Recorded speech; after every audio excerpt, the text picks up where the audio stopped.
It's Neil from the Pentatonic Way, and thanks for joining me on another edition of How to Solo Over Backing Tracks, where I bring you a new backing track I find on YouTube and show you how I jam on it if I just walked into a rehearsal or a band position. No, I don't know, open mic. They're like, let's jam on this.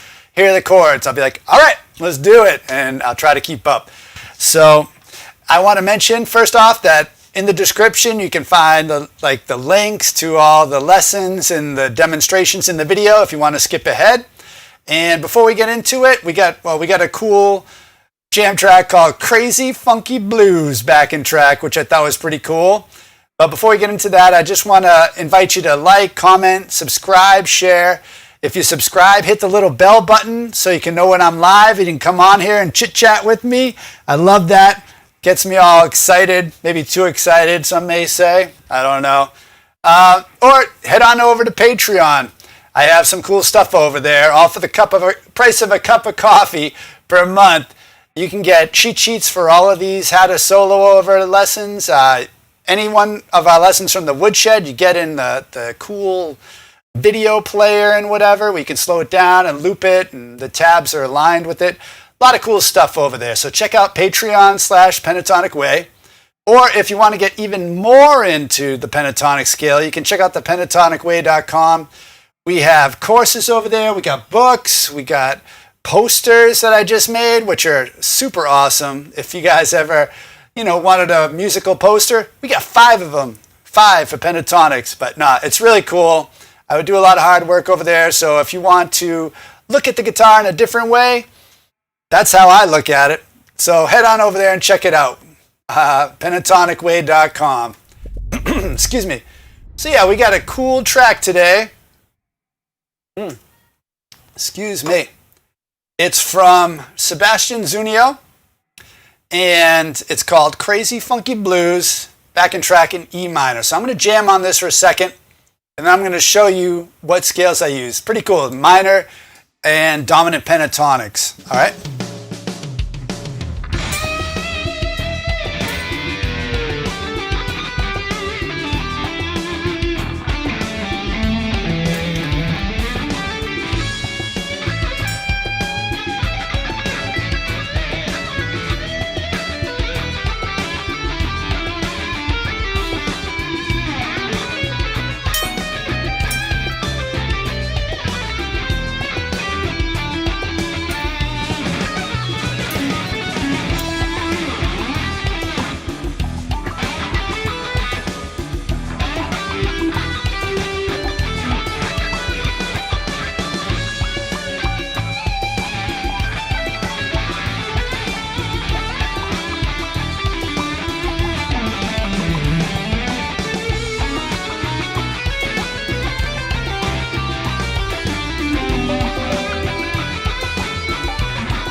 All right, cool.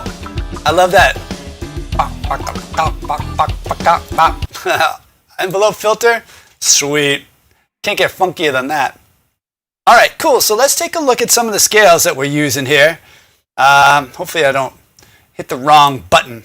All right, so obviously E minor, what I was using on the 12th fret, was the first shape of the pentatonic over any of those E7 sharp 9s, because a sharp 9 is really just the same thing as a minor third. So you can use that shape over it and it's going to sound sick. So what you end up with is this. On the 12th fret, that's your root, flat 3, 4, 5, flat 7, root, flat 3, 4, 5, flat 7, root, flat 3. All right, cool. So now things get a little weird here because the rest of these are all going to be dominant pentatonic, all right? So for A7 dominant pentatonic, we're going to use this shape, which looks very much like this shape, right? You just have those notes shifted back. There's two of them. So that's going to also start on the 12th fret, okay? And it's going to go like this.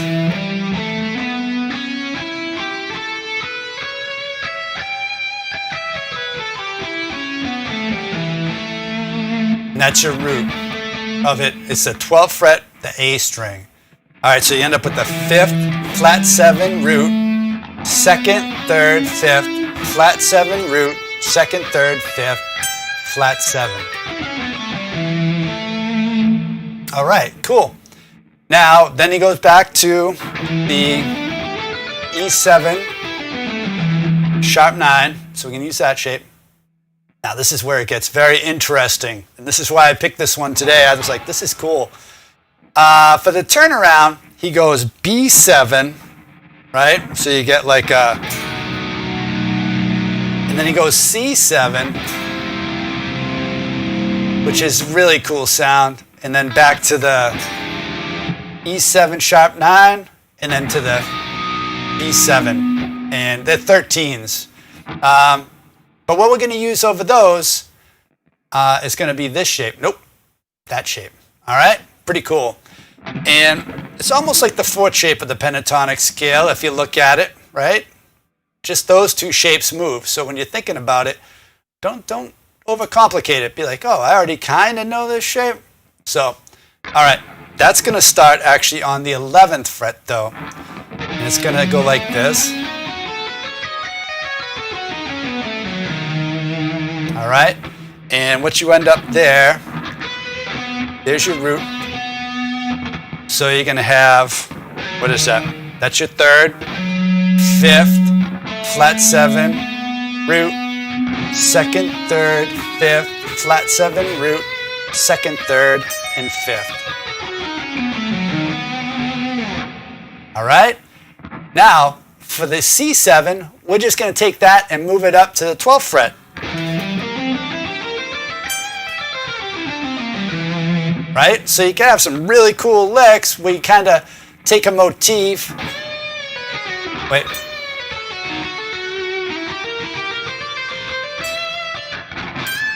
Back to the 12th. That wasn't really a motif at all. So let me try one that's actually a motif. Like.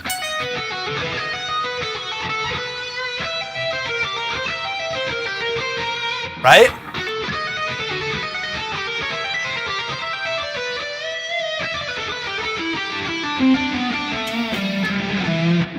All right, cool. And so E7, we're back to that first shape, right? And then B7, we're back to this shape. So I'll leave that one up there. That's probably the weirdest one. And I'm gonna jam on again, and you kind of watch my fingers, see if you can pick out those shapes. That's a sweet strap, by the way. I think it's gold plated. Yeah.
I've been practicing those dominants, using that teeter-totter lick.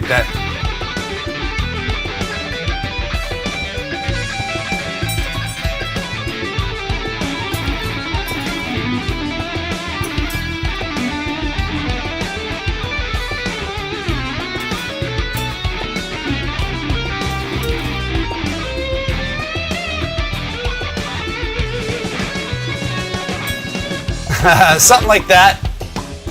I gotta get warmed up before I do these things and try to shred out for you guys. All right, cool. So that's one place you can play it. I think I have time here to show you a different spot. So where else do you think of when you think of E minor pentatonic? You think the 12th. Is there another place?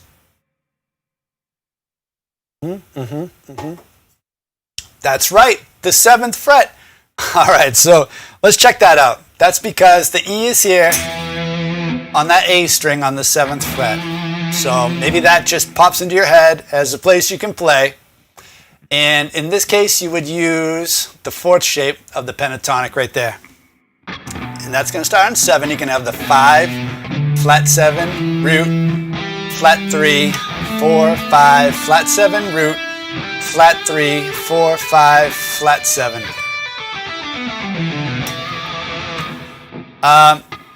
Then for the B7, B is right there, right? So we're going to want to use the first shape of the dominant pentatonic.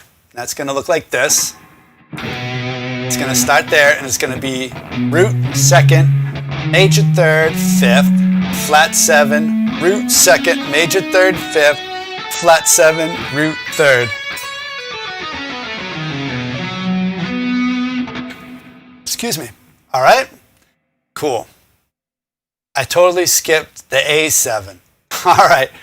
So let's go back a scotch and check out the second shape of the pentatonic, and that's what we're going to use over A7. All right?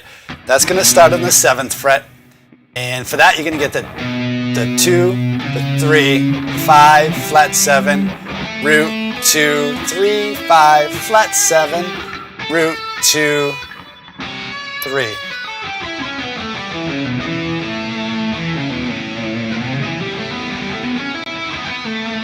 All right, cool. We already talked about the B7, which will be this shape. And that's also going to be the C7 too, right? We just move it up to the 8th fret. All right, let me see if I can jam on it now using those chords, scales, and make some music for you guys. Make it sound musical. Let me rewind it. Sweet. If Goldmember had a guitar, that would be it, right? All right.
Sometimes I think about it too late. Oh, I should do something fast here.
All right, cool. I kind of jumped up to the other spot and then went back down just to mess around with it. So, all right. I hope you guys enjoyed this.